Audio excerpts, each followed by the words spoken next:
Einen schönen guten Tag, meine Damen und Herren. Herzlich willkommen zu dieser letzten FIW-Veranstaltung des heurigen Jahres vor der Sommerpause.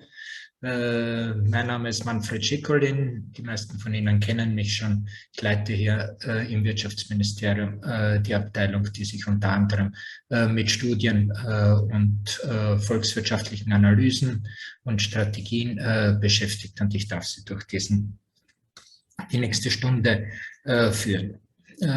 Unsere heutige Veranstaltung dient dazu, zwei neue Studien, die das Wirtschaftsministerium im Auftrag gegeben hat, zu präsentieren. Die Ergebnisse sind da und wir haben die Autoren hier, die uns erzählen werden, was dabei herausgekommen ist. Was die beiden Studien, glaube ich, gemeinsam haben und weshalb wir sie zusammengefasst haben zu dieser Veranstaltung ist, sie beschäftigen sich beide mit unterschiedlichen Aspekten wie das internationale Wirtschaften, in einem Fall das Exportieren, das Warenexportieren, im anderen Fall ausländische Direktinvestitionen, sich die auf österreichische Unternehmen und deren Performance auswirken.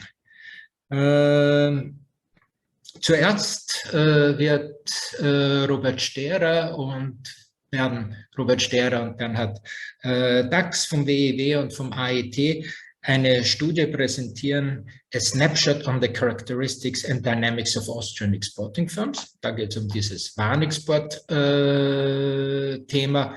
Und auch wenn der Titel der Studie auf Englisch ist, wird die Präsentation auf Deutsch sein.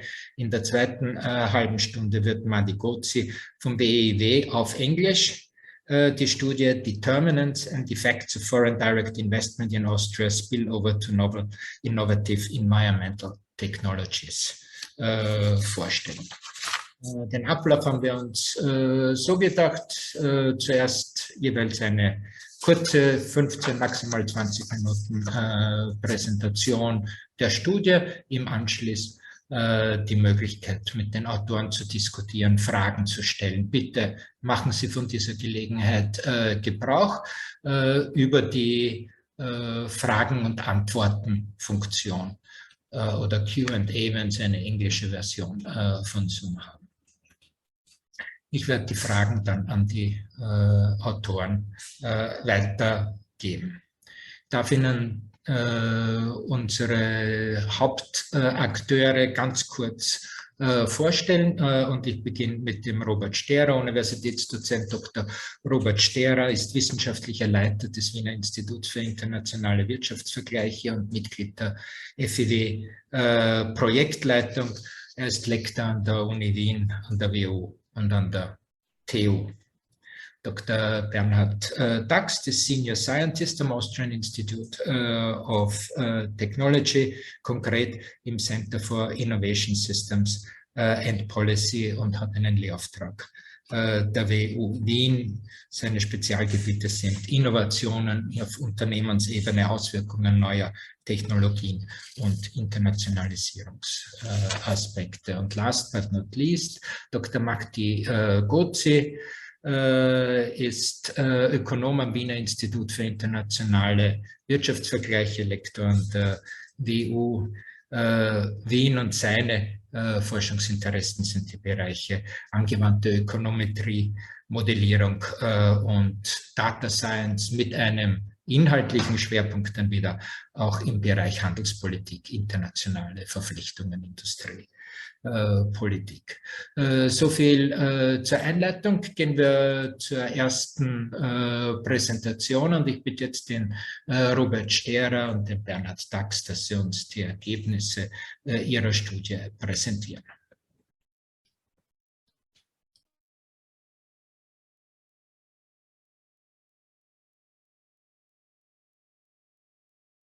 So.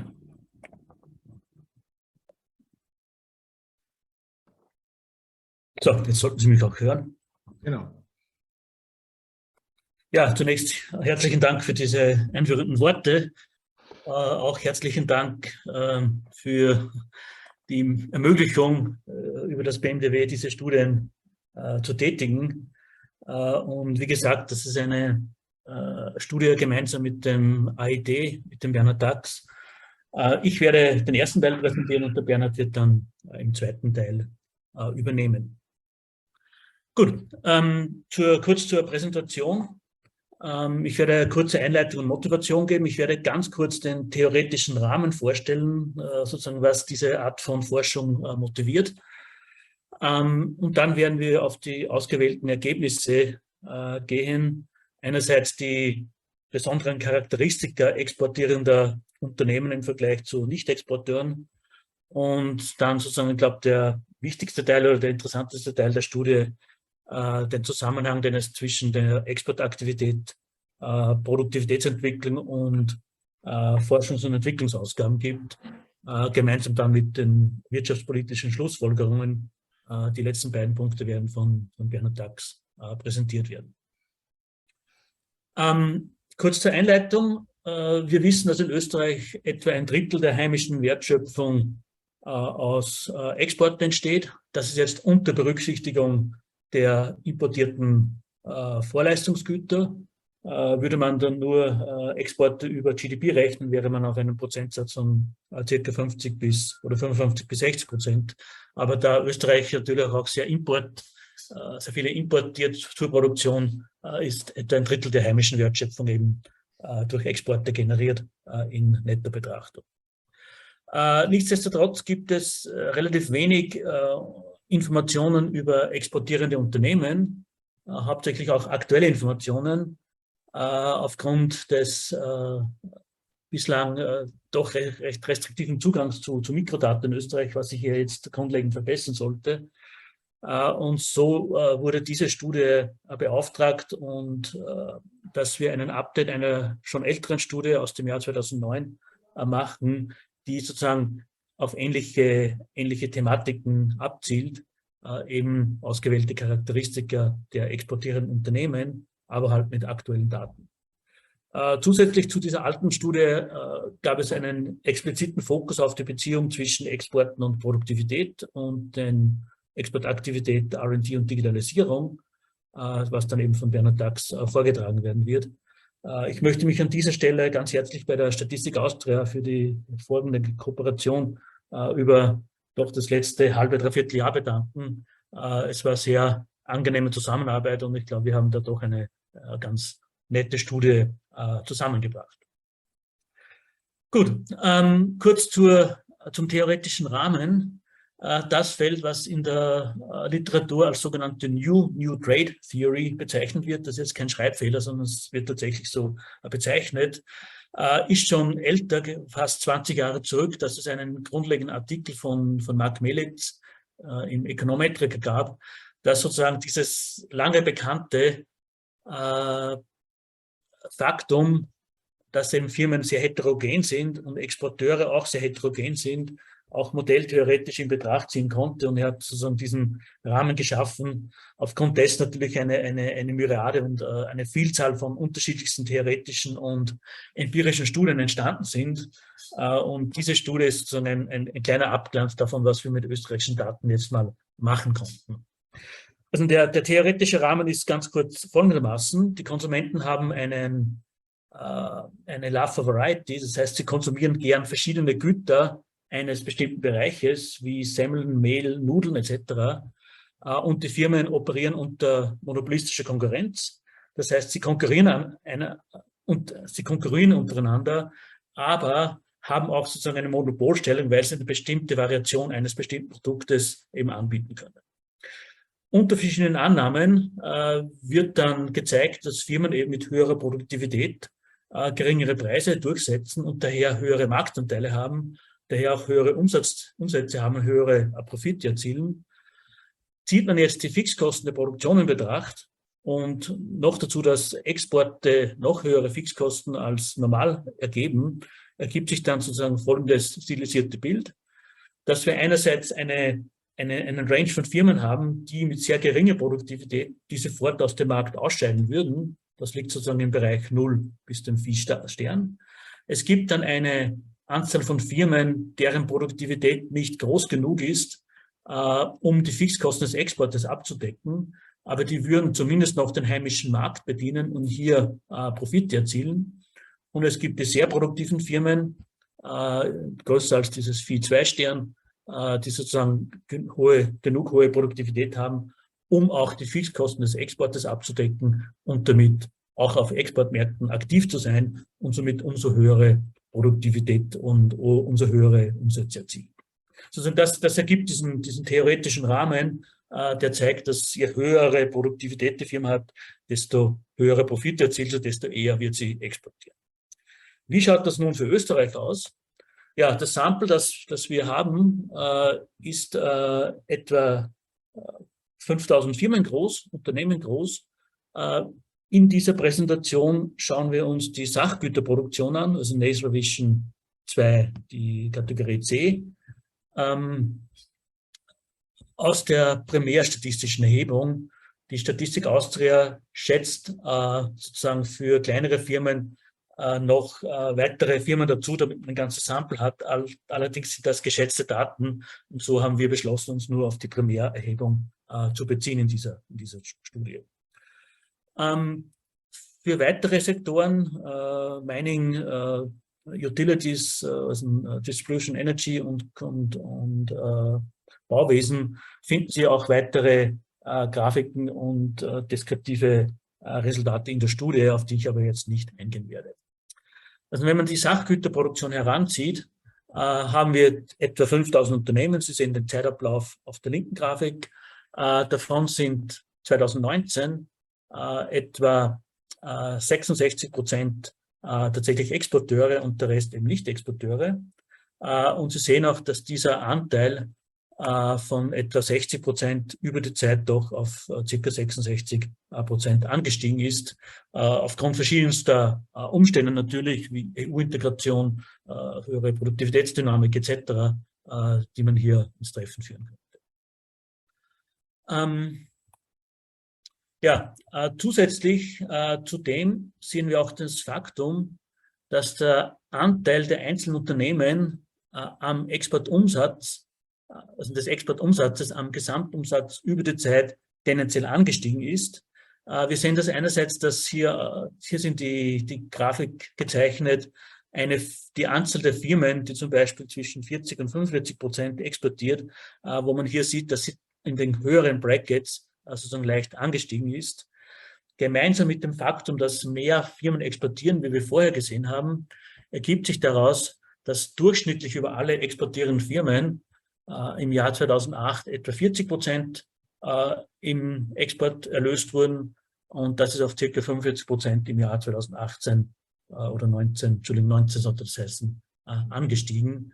Also auch wieder diese positive Dynamik in Richtung mehr Exporte. Nichtsdestotrotz, wir haben vorher in der Grafik gesehen, dass die produktiveren Firmen umso mehr exportieren. Das widerspiegelt sich auch sehr gut in den Daten. Hier auf der linken Seite ist sozusagen die Verteilung der Firmen mit ihren Exporten aufgetragen. Und es zeigt sich, dass einfacher zu sehen auf der rechten Grafik, dass die Top 5% Firmen, die exportieren, also die 5% größten Firmen, die exportieren, machen ca. 65% der gesamten Exporte der Sachgüterproduktion aus. Sieht man sich die Top 10% an, macht es etwa 80% aus. Und sieht man sich die Top 25% an, hat man schon sozusagen die 90% oder 95% der Exporte Österreichs oder der österreichischen Sachgüterproduktion abgedeckt. Also hier eine sehr schiefe Verteilung der Firmen, welche im Exportgeschäft tatsächlich ihre Umsätze machen. Mit den Daten konnten wir auch uns ansehen, inwieweit Exporte dann zum Nicht-Exporter-Status gehen oder umgekehrt. Und hier sind die stilisierten Fakten, dass etwa 90 bis 95% der exportierenden Unternehmen eines Jahres, die im Vorjahr exportiert haben, auch im heurigen Jahr exportieren. Und nur 1 bis 2%, das ist sozusagen dieser ganz kleine graue Balken dazwischen, stoppen ihre Exportaktivität. Also es ist hier, wenn man einmal Export ist, dann bleibt man auch sehr leicht im Exportgeschäft und nur sehr weniger der Firmen switchen back zu Nicht-Exporter, was natürlich heißen kann, dass sie im 3. oder 4. Jahr dann schon wieder zu Exporteuren werden. Umgekehrt beginnen nur auch sehr wenige nicht exportierende Unternehmen, etwa 5%, mit Exportaktivitäten. Das ist sozusagen dieser kleine gelbe Balken hier unten, während der große graue Balken ist sozusagen die Nicht-Exporteure, die auch im nächsten Jahr nicht exportieren. Also auch hier gibt es eine relativ große Persistenz dieser Anzahl. Aber wir sehen auch, dass Exporteure, das ist dieser kurze blaue Balken, eine etwas geringere Wahrscheinlichkeit haben, aus dem Markt auszuscheiden, da die sozusagen hier bei den Nicht-Exporteuren größer ist. Umgekehrt, und das war vielleicht ein bisschen überraschend, wenn man sich die Eintrittsdynamik der Firmen ansieht, dann sieht man auch, dass doch eine erkleckliche Anzahl der eintretenden Firmen bereits als Exporteure eintreten, also sozusagen hier durchschnittlich 3+4%, die schon als Exporteure auch in den Markt eintreten und auch sozusagen gleich im Exportgeschäft tätig sind. Schließlich ein letzter stilisierter Faktor oder Faktum, das natürlich auch in der Literatur schon für andere Länder häufig bestätigt wurde, ist, und was jetzt sozusagen konsistent mit der Theorie ist, dass es einen sogenannten Exportbonus gibt. Also die exportierenden Unternehmen sind größer, sind produktiver, zahlen mehr Löhne durchschnittlich etc. Und das sozusagen widerspiegelt sich auch in den Daten. Wir haben hier in der Grafik nur einfach das Verhältnis der sozusagen Exportprämie als die Variable dividiert durch die geleisteten Arbeitsstunden abgebildet. Und hier sieht man, dieser Ratio liegt in fast allen Bereichen größer als 1. Das genau dieses empirische Faktum entspricht, dass eben die exportierenden Firmen in dieser Hinsicht besser darstellen und eine bessere Performance haben. In der Studie finden Sie natürlich auch die ganzen ökonometrischen Analysen dazu. Also dieser Effekt ist ökonometrisch signifikant und wie gesagt entspricht dem theoretischen Modell dieser New Trade Theory.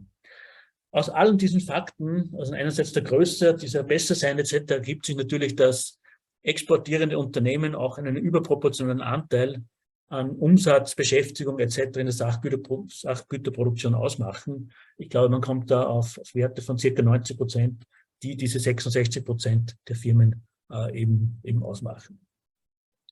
Gut, also das gibt sozusagen ungefähr einen Snapshot der wichtigsten Resultate. Ein wichtiger Aspekt ist jetzt, wie hängt das zusammen? Ich habe jetzt das so von der Theorie her, geht es von der Produktivität auf Exportverhalten. Es gibt natürlich umgekehrte Beziehungen. Kausalität ist in der Ökonomie ein großes Wort, aber wir haben versucht, das ein bisschen abzubilden. Und die Ergebnisse davon wird Ihnen eben mein Kollege Bernhard Dachs von AIT jetzt präsentieren. Ja, danke, Robert. Uns hat halt zusätzlich noch interessiert, wie eben Produktivität, F&E und Exportaktivität zusammenhängen. Wir haben die Daten zur Produktivität eben von Statistik Austria auf Mikrodatenebene erhalten. Wir haben zusätzlich noch Daten zu den F&E-Aktivitäten und den F&E-Ausgaben der Unternehmen zur Strukturleistungsstatistik gematcht auf Firmenebene, sodass wir wirklich sehen konnten, wie hängt das Exportverhalten, wie hängt die Produktivität und wie hängt das F&E-Verhalten der Unternehmen auf Mikroebene zusammen.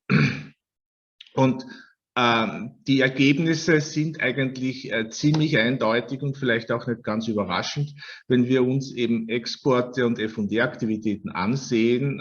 Sie sehen das in der Grafik unten. Dann gibt es einen sehr, sehr starken Zusammenhang. Die Firmen, die hohe Exportanteile am Umsatz haben, haben auch in der Mehrzahl F&E-Aktivitäten. Es gibt kaum ein Unternehmen in Österreich in der Sachgüterproduktion, das F&E aktiv ist und nicht exportiert. Also F&E-Aktivitäten sind fast zu 95% auch verbunden mit Exportaktivitäten. Umgekehrt gibt es natürlich schon einige Firmen und gar nicht so wenige, die exportieren, aber keine F&E betreiben.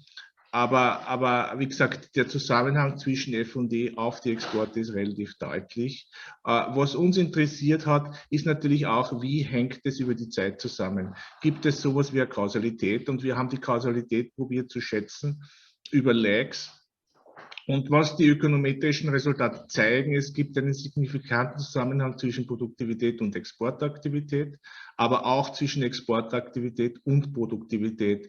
Also der Zusammenhang ist, würde ich mal sagen, in Österreich nicht nur von Produktivität zu Exporten, sondern auch umgekehrt, was sicher nicht überraschend ist, wenn wir bedenken, 60% der österreichischen Unternehmen sind Exporteure. Da ist es eigentlich gar nicht möglich, eine andere Kausalität anzunehmen.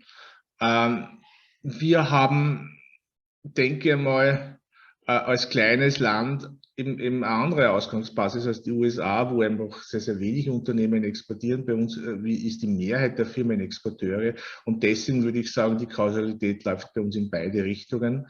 Das ist auch eine Sache, die in einigen neueren Beiträgen zur Literatur unterstützt wird, dass die Kausalität halt in beide Richtungen läuft. Die Exporte schaffen einen Anreiz, aber natürlich einen Druck, auch neue Produkte zu entwickeln, weil der Wettbewerbsdruck auf internationalen Märkten ist halt stärker. Deswegen betreiben viele Exporteure F&E. Wir haben auch gesehen, die Ergebnisse finden Sie in der Studie, dass die Exporteure signifikant häufiger in neue Produktionstechnologien wie Industrie 4.0, in Digitalisierung, in Roboter, in solche Dinge investieren. Also Exporte schaffen sicher Anreize und Druck, neue Produkte zu entwickeln und innovativ zu sein. Aber genauso, und das ist eher die orthodoxe Theorie, würde ich sagen, dass F&E die Grundlage für neue Produkte bietet, die international vermarktet werden können. Also die Kausalität, und das kommt ziemlich deutlich in unseren Analysen raus, läuft in beide Richtungen. Und ich glaube, das ist auch durchaus Common Sense, wenn man sich die Unternehmenslandschaft in Österreich anschaut. Robert, vielleicht magst du zur nächsten Folie gehen. Ich glaube, wirtschaftspolitisch ergibt sich vor allem daraus der Schluss, dass eben Maßnahmen zur Förderung der Produktivität von Unternehmen zu einer besseren Exportperformance und natürlich auch umgekehrt Maßnahmen zur Förderung von Exportaktivitäten zu einer besseren Performance der Unternehmen allgemein führen. Das ist ein sehr, sehr starker Zusammenhang. Und ich glaube, der Zusammenhang vor allem in Richtung F&E und Export ist sehr, sehr wichtig, weil wir sehen da einen Weg,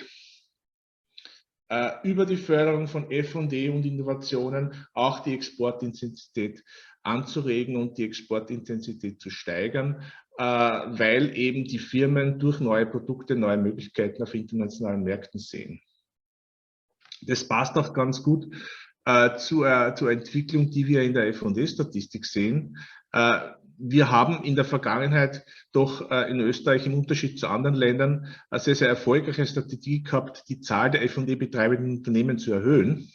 Und das hat mittelfristig sicher auch die Anteil der Exporteure in Österreich weiter gesteigert. Also die Sachen hängen durchaus zusammen und ich glaube, wir haben da durchaus auch die empirische Grundlage eben anzunehmen, dass es da einen Zusammenhang gibt.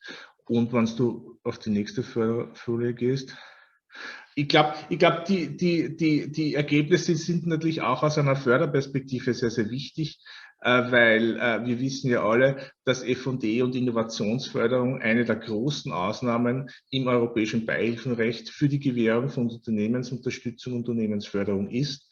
Also sehen wir darin einen Weg, über die Innovationsaktivitäten eben die Exporte zu fördern, auch wenn die Exporte nicht direkt gefördert werden können. Ich glaube, was Ähnliches gilt auch für die Investitionsprämie. Die Investitionsprämie wurde ja vor 2 Jahren eingeführt mit dem Ziel, etwaige Rückgänge in Investitionen von Unternehmen im Laufe der Krise einfach zu kompensieren. Und die hat sich als sehr, sehr großer Erfolg erwiesen. Wir sehen sehr, sehr große Volumina hier. Und ich glaube, die Investitionsprämie kann langfristig auch die Exporttätigkeit der österreichischen Unternehmen steigern, weil eben wir über die Investitionen eine höhere Produktivität erreichen und über diese höhere Produktivität auch die Exporte anregen. Im günstigsten Fall verstärken sich Exporte und Produktivität über die Zeit gegenseitig. Jetzt ist es natürlich so, dass nicht alle Firmen exportieren. Wir haben gesagt 60%. Aber ich glaube, auch für diese nicht exportierenden Firmen kann es wichtig sein, einfach die Investitionen anzuregen, weil die natürlich indirekt exportieren. Sehr, sehr viele Firmen sind Zulieferer für exportierende Unternehmen, wie wir von verschiedenen Studien wissen. Und deswegen eben wir vielleicht auch auf das weitere Umfeld, auf das Netzwerk der exportierenden Firmen schauen müssen. Wir haben das in dieser Studie nicht können, aber vielleicht in Zukunft durch die Möglichkeiten, die der Robert angesprochen hat, Mikrodatencenter, gibt es vielleicht eine neue Möglichkeit, eben wirtschaftspolitisch relevante Analysen durch den verbesserten Zugang zu den Daten möglich zu machen. Okay, ich höre mal da auf. Vielleicht gibt es schon Fragen. Vielen Dank. Danke, Bernhard. Danke vielmals, Herr Dachs, danke vielmals, Herr Stehrer, für diese interessanten Darlegungen. Tatsächlich, ich glaube, die Studie ist, wie Sie am Schluss gesagt haben, wirtschaftspolitisch interessant und vielleicht können wir in der Diskussion auf das auch noch eingehen. Aber vorher nochmal meine Ermunterung an die Teilnehmer, wenn Sie Fragen an unsere Präsentatoren haben, bitte, dann stellen Sie sie über die Q&A-Funktion in Zoom. Und eine Frage haben wir. Ich lese sie vor. Die Studie unterscheidet nicht zwischen Exporten in die EU und an Drittländer. Stimmt das? Ich glaube, das ist so. Was für Unterschiede würden Sie erwarten zwischen Unternehmen, die nur in den Binnenmarkt exportieren und jenen, die auch in Drittländer exportieren? Und ja. Bleiben wir mal bei dem. Ja, ich glaube, ich kann diese Frage aufnehmen. Nein, wir haben es nicht unterschieden. Ein weiterer interessanter Ansatz wäre natürlich jetzt die Firmen nach Exportregion oder Exportland zu unterscheiden, was wir mit diesen Daten jetzt nicht machen konnten. Was man erwartet, ist natürlich, dass je weiter weg man exportiert, desto eher sind es die großen Firmen und die höher produktiven Firmen, die sozusagen in weiter entfernte Länder exportieren, weil auch diese Firmen, weil die Fixkosten des Exportes in sehr weit entfernte Länder steigt, weil dann die größeren Firmen, und das ist natürlich auch in der Studie jetzt nicht drinnen, auch dann oft Subsidiaries in den anderen Ländern betreiben können. Und das würde dazu führen, dass je weiter weg ein Land ist, also nicht EU oder interkontinental, dass je größer und je produktiver die Firma ist, desto eher ist der Exportstatus auch in weit entfernte Regionen. Haben wir nicht systematisch untersucht und das wäre sicherlich eine Möglichkeit mit besseren Daten und komprehensiveren Daten das anzugehen. Aber der Marktzugang in Länder außerhalb der EU ist noch einmal schwerer, weil eben zusätzliche Zulassungsbestimmungen etc. eben die Sache verschweren. Danke vielmals. Der Herr Stellinger hat eine Frage, wie ist der Exportstatus definiert? Und bedeutet das, so viele Exporteure mit geringem Exportanteil sind, dass auch Zufallsexporteure als Exporteure erfasst werden? Und ich würde mich da anhängen mit auch einer methodischen Frage oder etwas, was mir aufgefallen ist. Ganz am Anfang, Herr Stehrer, sinkt die Anzahl der Exporteure im Ablauf, also die Stichprobengröße. Hat das eine inhaltliche Bedeutung oder ist es ein Stichproben- oder methodisches Artefakt?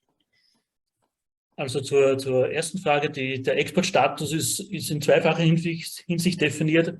Entweder 01, Exporter oder Nicht-Exporter. Das könnte jetzt was man vielleicht zufälliger Exporter nennt, sein, weil nur 1% exportieren und das nur in einem Jahr. Das haben wir nicht rausfiltern können, weil mit den Fernrechnungsmethoden sozusagen, wenn man nicht direkt an den Daten sitzt, ist es natürlich sehr, sehr schwierig, sozusagen ein bisschen genauere Analysen durchzuführen. Allerdings haben wir in der Studie, im Gegensatz zur Vorläuferstudie, jetzt nicht nur Exportstatus gehabt, sondern auch den Exportanteil der Firmen. Und das haben wir natürlich auch genützt, sozusagen, dass wir einfach systematisch dann auch größere Exporteure anders berücksichtigen können. Zur zweiten Frage, ja, es gab einen methodischen Bruch der Erhebung 2008. Also das treibt ein bisschen die Resultate, von der, was Herr Schekulin angesprochen hat. Die Abnahme des Samples über die Zeit dann seit 2010 oder 11 ist eher methodisch bedingt, wie die Statistik Austria die Erhebung durchführt. Also, könnte sein, dass es Firmenkonzentration, das könnte die Erhebungsmethode sein, das müsste man sich noch genauer ansehen.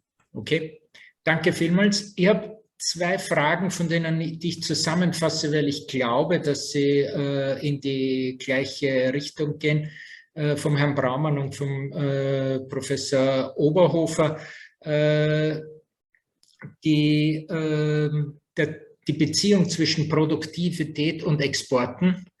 Lässt sich das verallgemeinern, diese Aussage, dass es da einen positiven Zusammenhang gibt, nämlich, oder wird das getrieben da von den ganz großen, besonders produktiven Unternehmen? Die Umformulierung der Frage wäre, lassen sich daraus Rückschlüsse auf KMUs, auf kleine Unternehmen auch ableiten?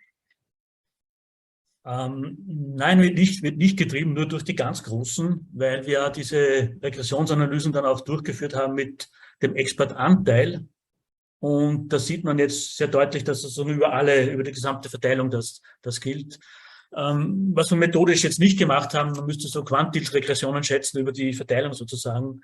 Aber ich glaube, dieser Zusammenhang würde auch für bestimmte Subgruppen des Produktivitätsspektrums durchaus gelten. Wobei ich jetzt keine aktuellen Ergebnisse da sagen kann. Aber wiederum wäre eine sehr nette weitere Entwicklung des Forschungsrahmens.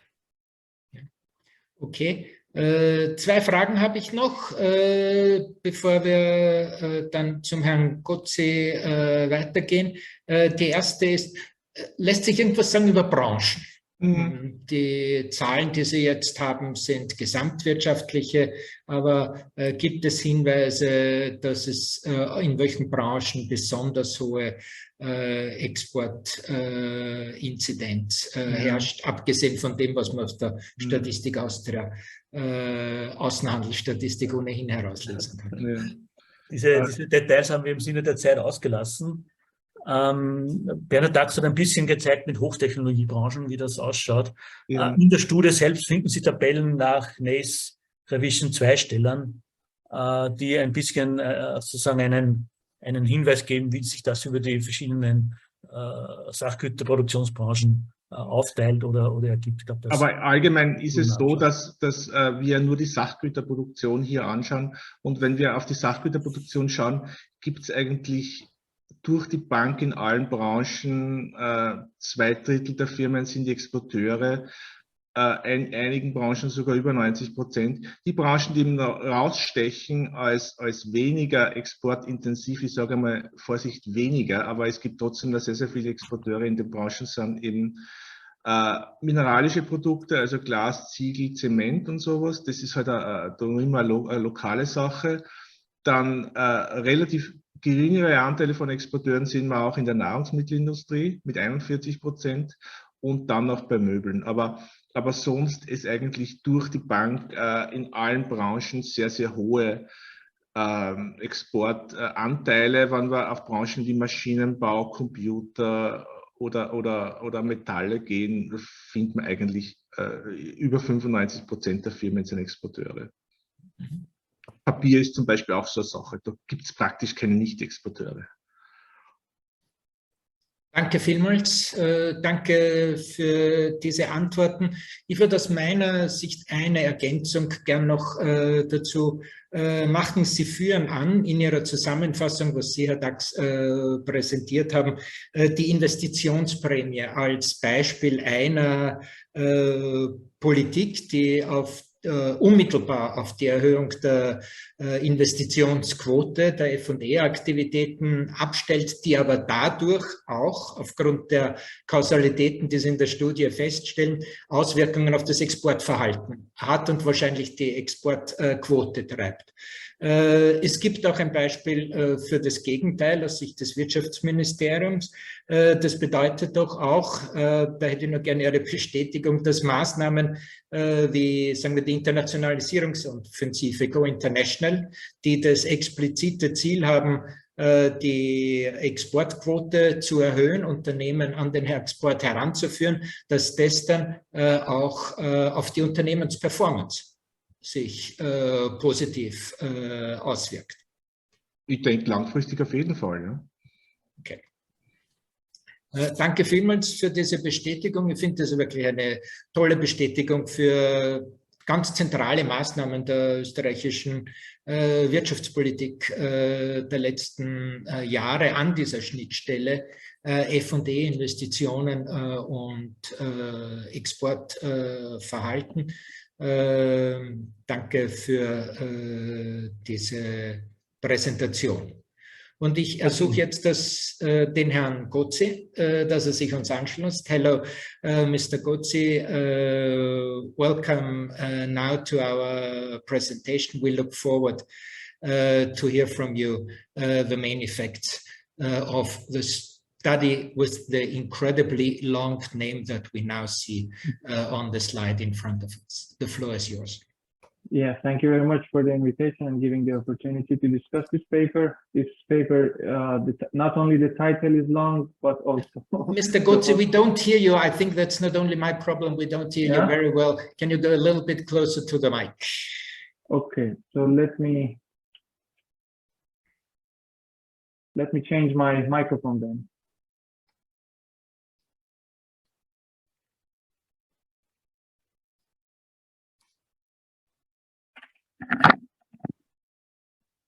So is it better? Much better. Thank you. Okay, okay. So this not only the title is long, but also the paper is long, and I'm trying to present the paper that I did with Branimir Jovanovic, who is also attending at this seminar. So I will try to give dense results in few slides, and in this paper we try to shed lights on the determinants and effects of foreign direct investment in Austria, because in the literature we know that FDI is generally a driver of growth, not only in developing countries but also in developed economies.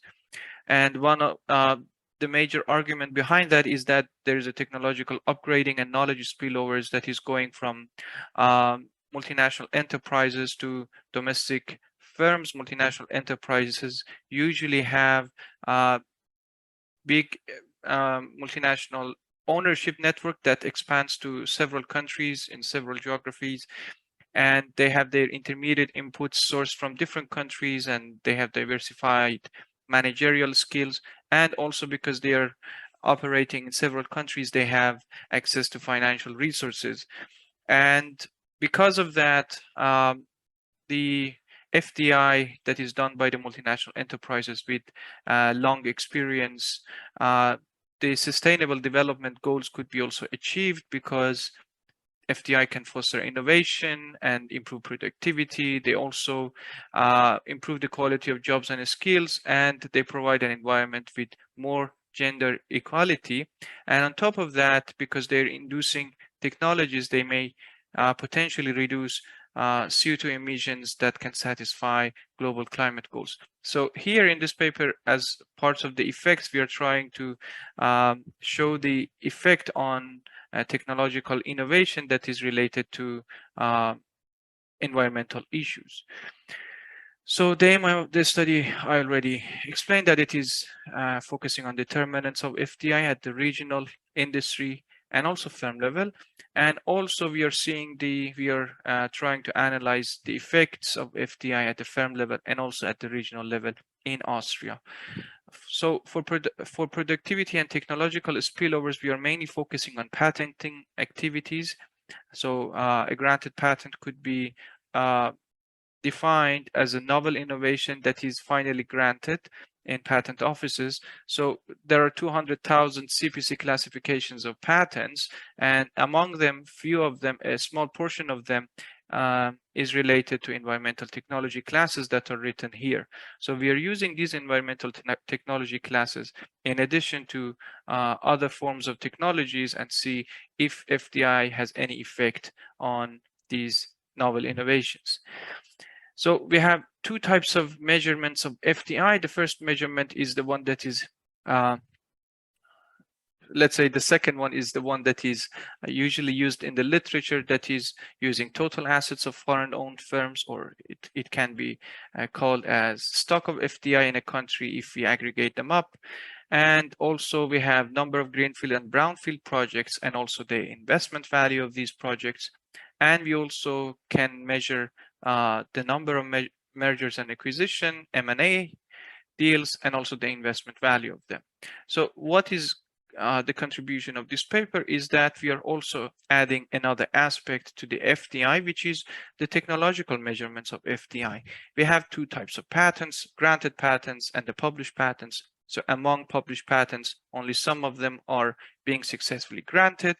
So we have overall technologies that encompasses all 200,000 CPC classes, and we have also environmental technologies.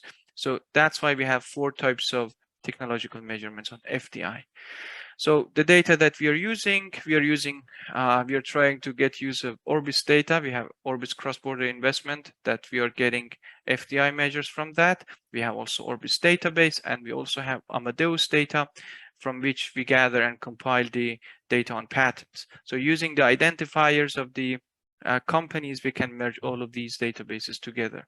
And also at the sector level, and also country level, we have several other sources like EU claims, like Eurostat, data on wages and employment, and we have some other country level variables. And another important variable that is here considered as one of the important determinants of FDI, we are using import tariffs and also the estimated annual bilateral ad valorem equivalence of NTMs. That is coming from another study that we did recently. So in order to give you a snapshot of the data that we use after cleaning the data, and this data is the one that only has firms that are reporting total assets, because there are more firms in Austria, but Orbis data does not have a good coverage of database because some of them are not reported in the Orbis data, but this is what we have in our analysis. So for instance, this one, the left panel is showing us the total assets of foreign-owned firms in Austria that was being reduced after some years. But if you see the relative terms, like the foreign-owned firms in Austria, their total assets relative to total or all firms that are in Austria in the sample of the Orbis, then we see that this ratio is even increasing. And in terms of greenfield and brownfield projects and M&A deals, the number of them, we can see that they are increasing over time, but the number of projects per year is about 100 to 160 deals. It's 100 and 160 deals, and also some number of projects.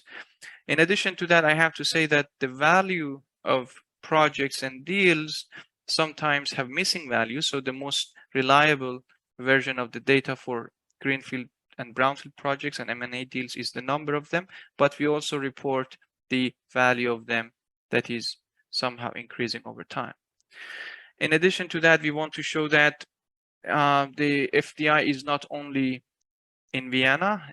This is based on NOTS 2 regions, and other regions in Austria, they have also FDI. As you see that in Vienna and in Upper Austria, at least 50% of the total assets of firms in Orbis are owned by multinational enterprises. And in terms of greenfield and brownfield projects, again, Vienna is the top, and also the same with M&A deals. So in terms of sectors, if you want to see what sectors of activity are there, for instance, J61 is the telecommunication sector. So 96% of the firms that are reported in this sector is owned by foreign multinational enterprises, which I think some of them are in other countries in the EU. And in terms of greenfield and brownfield projects, we also see sector B, I think it is mining and quarrying. And we also see some other sectors. I think it is real estate for M&A deals. In terms of patents, we see that the number of patents of foreign-owned firms in Austria has been increasing over time. So we have published patents and granted patents. And the one on environmental patents, the number is much smaller than the total number of patents. And you see that although it's maybe 5% of the classification that is dedicated to environmental technologies, but more than 10% of the patents are related to these technologies. In terms of the firms or global ultimate owners of the firms, of the foreign-owned firms in Austria, we see that there's a decline in the number of their patents. So this, because we see this in a decline and we see that is increasing, we observe that the patents that are owned by, so it's like the case that multinational enterprises, instead of publishing patents themselves, they try to publish their patents using their affiliates and subsidiaries. Then for the domestic owned firms, you can see that the numbers are much lower. So these are the domestic owned firms. If you compare it with foreign owned firms, you see that the numbers of patenting is much smaller. But at least we also see that there's an increasing trend for both, not only domestic owned firms, but also foreign owned firms. So econometrically, we want to see the determinants of FDI at the firm level. I don't go to the details of this slide because of lack of time, but we try to estimate FDI in different forms. Here in different forms, I mean the financial measurements of FDI, and we would like to see what firm level, industry level, regional level characteristics affect FDI differently. So the results of the analysis of the determinants of FDI could be separated into categories. The first category is the trade cost, which is broadly discussed in the literature, that the higher the trade cost, the higher could be the FDI because of tariff jumping, or the higher the trade cost, the lower would be FDI because of vertical integration of firms in global value chains.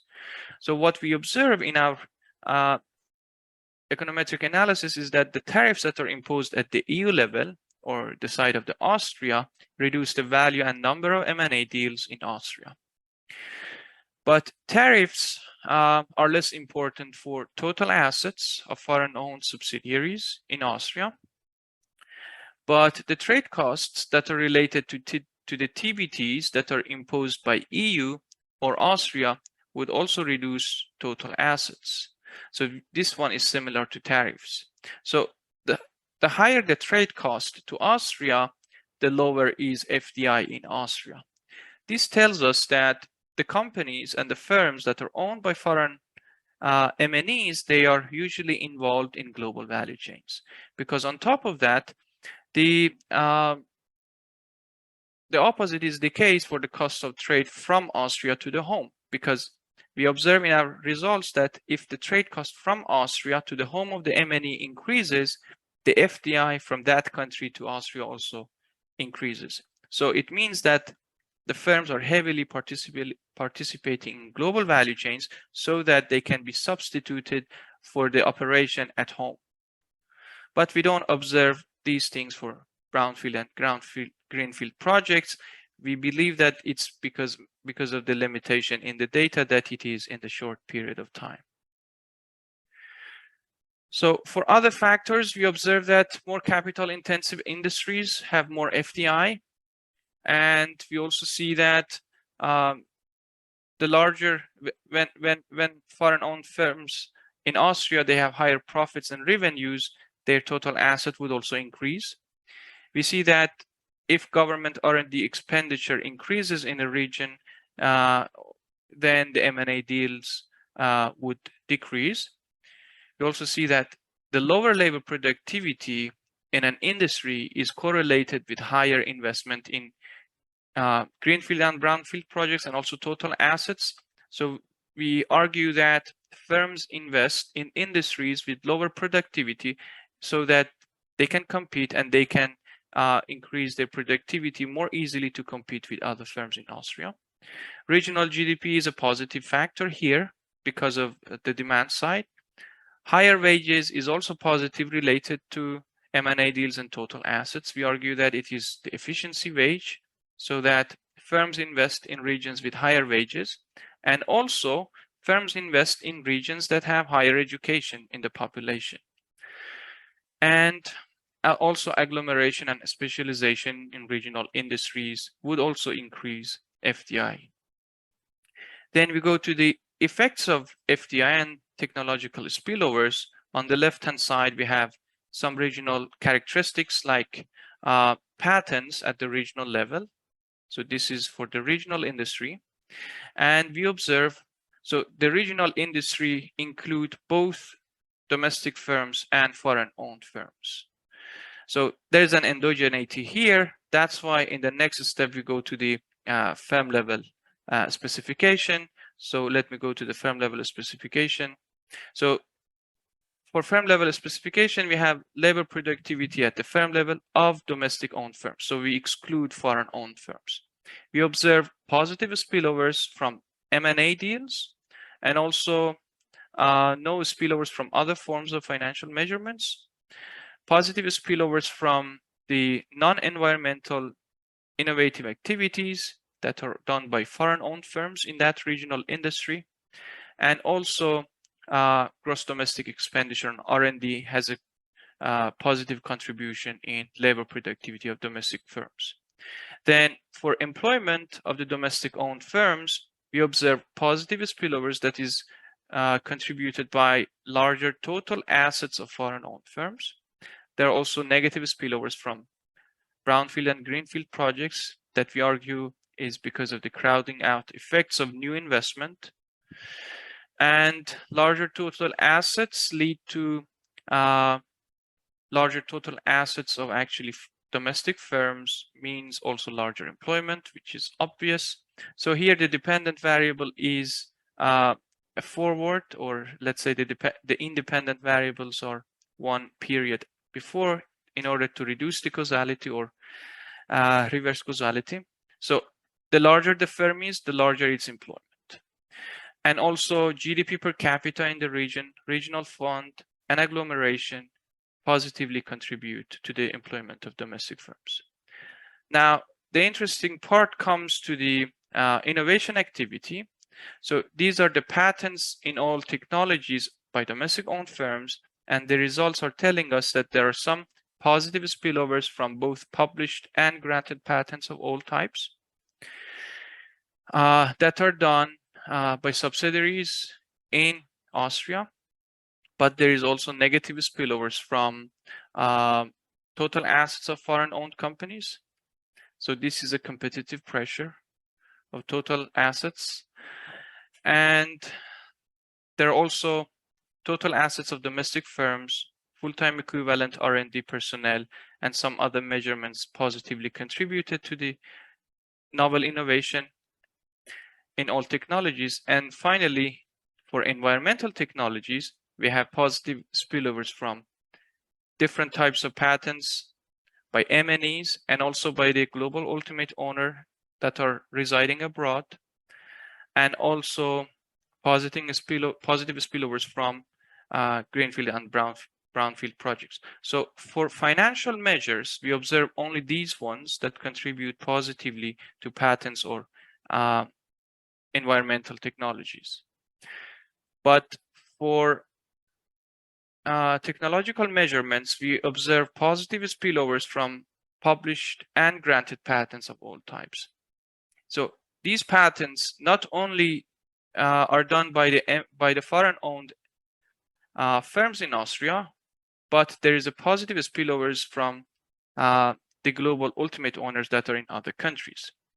We also observe that educated population, concentration of firms turnover, and lower regional fund, lower capital to labor ratio have positive contribution to innovation in environmental technologies. So in order to summarize, we observe that trade cost matters for investment in Austria. If the trade cost to Austria is lower, then there is more investment in Austria. Then we also observe that financial measures do not contribute much to spillovers in technological innovation, so as the literature has done so far, but we added also technological measures of FDI, and we observed positive spillovers from non-environmental to non-environmental, and also from environmental to environmental technologies to domestic firms. And we should say that not every innovative activity leads to novel innovation, because it takes lots of efforts by firms, lots of investment in order to patent and receive a grant from the patent offices. So we argue that the evidence that we showed on the patenting activities of granted patents on environmental technologies, we argue that the higher the total asset of domestic firms is, then the higher is their patenting activity, which means that there's a potential for supporting the investment by domestic firms. And also at the regional level, we observe that higher education and employment of R&D personnel contribute positively to these kinds of innovation. And also, last but not least, the active presence of innovative foreign MNEs in Austria would lead to innovative activities in Austria. So I think that's it.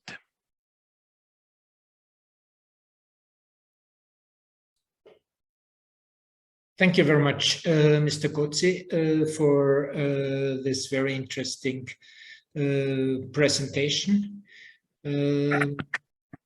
Before I turn to the two questions that already have, I have one of my own that interests me. Could you explain to me or to our colleagues why you choose as a technological measure two different measurements of patents? Granted and published. Where do you think those two differ from each other as indicators of the activity that you are trying to cover?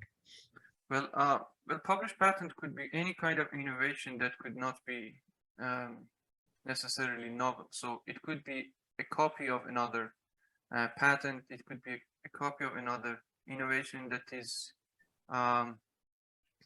either in another country or in the same country. But the ones that are granted, lots of efforts have been made to make a novel innovation so that it is not a copy and paste of other technologies. So at least as the literature shows, for instance, for environmental technologies, the novel innovations are the ones that are fundamentally used to tackle climate change and in the purpose of the mitigation of climate change. So if it is novel, it has more impact on climate change mitigation than other types of patents. Thank you for this clarification. We have the same problem we had at the beginning, that we didn't hear you now, well, for whatever reason. The mic was not working well. The two questions that I have from the audience both refer to investment screening. And the question whether from your data you can deduct an effect of the Austrian investment screening regime. I would argue that it cannot be that big because your data conclude in 2018. So the more recent development and the new investment control mechanism is not covered. But how would you argue that such a mechanism could be captured in your study? So I'm not familiar with this investment screening. Is it a new measurement at the in Austria, or is it? It's an EU-wide mechanism that has been introduced a few years ago. Not all member states have a similar mechanism, but most by now have. In Austria, it was first introduced in 2012 on a smaller scale and has been significantly expanded. I don't know the exact year, I have to admit. Was it 2019? I think, and it is what it says. It's an investment screening, it's mergers and acquisitions. And they, if they fulfill some requirement, the government has the right to block a takeover or to only grant it under certain conditions. Well, the M&A, so thank you for the clarification. The M&A deals that we included in the analysis are the ones that are compiled by the Bureau van Dijk of Orbis or Orbis Cross-Border Investment. And we included the ones that are successfully done. So these are the deals that are successfully done. So because there are also some other deals that are not successfully done, but they are either withdrawn or they are canceled. So the analysis includes only the ones that are successfully done, if that responds to the question. Okay. May I elaborate a little bit on that insofar you said that M&A activities are mainly concerning companies that are integrated in international value scales, which means they're upstream or downstream parts of the value chain. Does that mean that there is little evidence for takeovers for competition reasons, getting rid of a competitor? So maybe for the perspective, so we don't observe if they are upstream or downstream. We don't have a measurement on that, but that could be easily included using maybe wiiw or other databases. So the investment that we observe that because trade cost is one of the major determinants, then perhaps it's not related to the competition, but because they are replacing the firms that were at the home, if the trade cost to the home increases or the other way around. So they are mainly trying to reduce the trade cost in order to be operationalized in the network of the M&E in the global value chain. So if the M&E understands that the investment could be more profitable in Austria because trade cost to Austria is low, then that's why the investment happens. So because we included also TBT, and these are regulatory measures that are imposed at the EU level, or sometimes single member states, they also impose their own technical barriers. So if there is a kind of regulation and we have over-regulation, then the trade cost increases. So if it is also over-regulation, then that induces higher trade cost in Austria. Maybe that's why the M&Es are not coming to Austria. Yeah. So these are two different things. One thing is pure trade cost. The other thing is the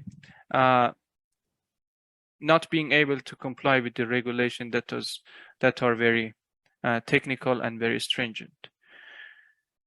I don't know if that responds to your question. Well, it goes in the direction. Thank you very much. One more question, because I have, for the time being, none in the. I have one now from Mr. Brauman, and I just read it because I didn't have an opportunity to see it before. Can your analysis serve as a basis to argue for a country, a sector combination from where future investments would have above average positive effects on the Austrian economy, e.g. on employment?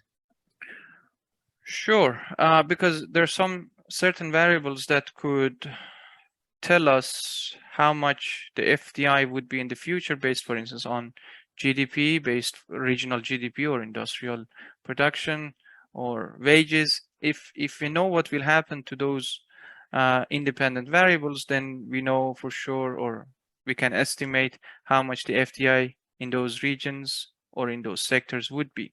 And based on that, we could see how much the effect would be on the employment at the firm level or even at the regional level. So it's all based on the, so I also included some estimation tables that are difficult to read here, but because based on these coefficients, we can understand how much could be the expected value of FDI in the future based on other variables. And then also based on the FDI, we can see how much would be the, for instance,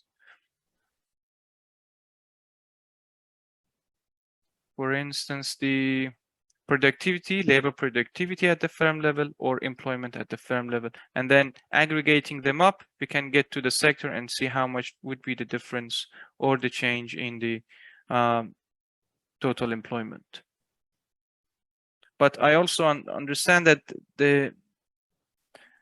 such kind of research could be also extended to other EU members, because then we can have the variety of countries and the effect could be different. And then maybe country sector analysis could give us a better direction. Okay, thank you. Final point before we close from my side, a question whether I understand your results correctly. I understand that FDIs mainly flow from your data in capital intensive industry in regions with high education level and in areas with an above average wage level.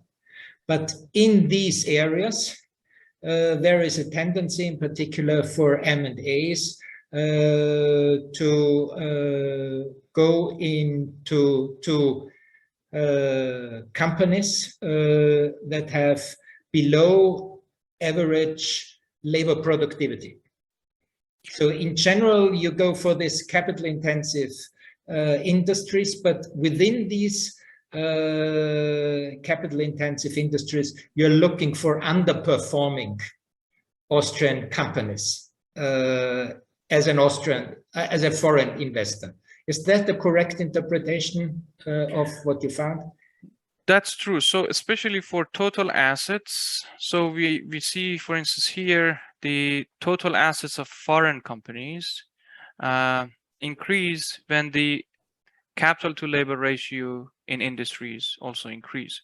So that's actually because foreign owned firms could be also part of these capital to labor ratio variable, but it's also lagged. But we can argue that the industries that are more capital intensive, like manufacturing, they have more potential for investment from abroad, but also the ones that have higher wages, they have also higher investment. It's because of the efficiency wage that I explained before, because the labor is, so Austria is a different case from Hungary or Poland, because foreign MNEs do not invest in Austria because of wage, because of low wage, but they invest in Austria because of high quality of labor.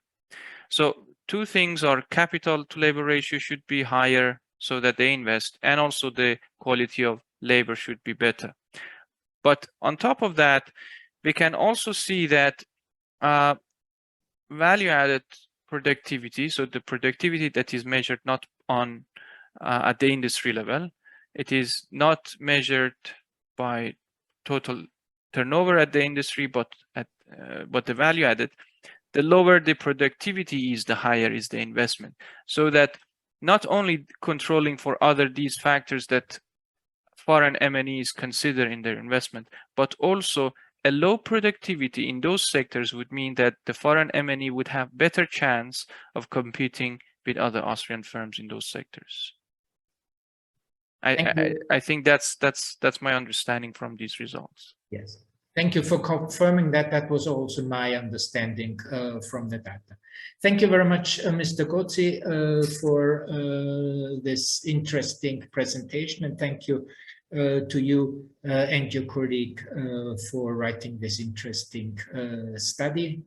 I extend also my thanks once again to Robert Stehrer and Bernhard Dachs, both for the study and for the presentation today. I think both studies make valuable contributions to our understanding of the interaction between international cross-border activities, be it FDI, be it export activity and firm performance in Austria. Both have implications for trade and investment policies, and are valuable under this perspective. This brings to an end this year, this season of our FIW presentations, and it gives me an opportunity to switch once again to German for my concluding remarks. Wir sind Anfang Juli dieses Jahr an Studienpräsentationen ist vorbei. Ich glaube, es war ein gutes Jahr für das FIW. Wir hatten eine Reihe von sehr, sehr interessanten Veranstaltungen. Wir haben eine Reihe von wirklich sehr, sehr interessanten Studien mit relevanten Ergebnissen. Jetzt gehen wir in eine von allen Beteiligten wohlverdiente Sommerpause und werden uns im Herbst mit neuen Veranstaltungsformaten und mit einer Fortführung der bestehenden Veranstaltungsformate wieder melden. Das erste, was wir planen, wir haben noch keinen genauen Termin, aber gleich Ende August, Anfang September ist ein ähnliches Format wie heute, die Vorstellung von 3 neuen Studien, die wir in Auftrag gegeben haben in diesem Bereich unternehmerische Verantwortung, Lieferkettenverantwortung, als auch ein spannendes und sehr aktuelles Thema. Die Einladungen gehen Ihnen zu. Ich wünsche Ihnen einen schönen Sommer in der Zwischenzeit und freue mich, Sie im Herbst in alter Frische, wenn ich das so sagen darf, wieder zu sehen, dann vielleicht manchmal auch wieder in Präsenzformaten. Aber bevor Sie in den Urlaub gehen, bitte vergessen Sie nicht, den Feedbackbogen auszufüllen, den Ihnen die Frau Buschbaum im Anschluss an diese Veranstaltung zuschicken wird. Herzlichen Dank, auf Wiedersehen. Auch herzlichen Dank und schönen Sommer. Danke, Wiedersehen. Danke, Wiedersehen.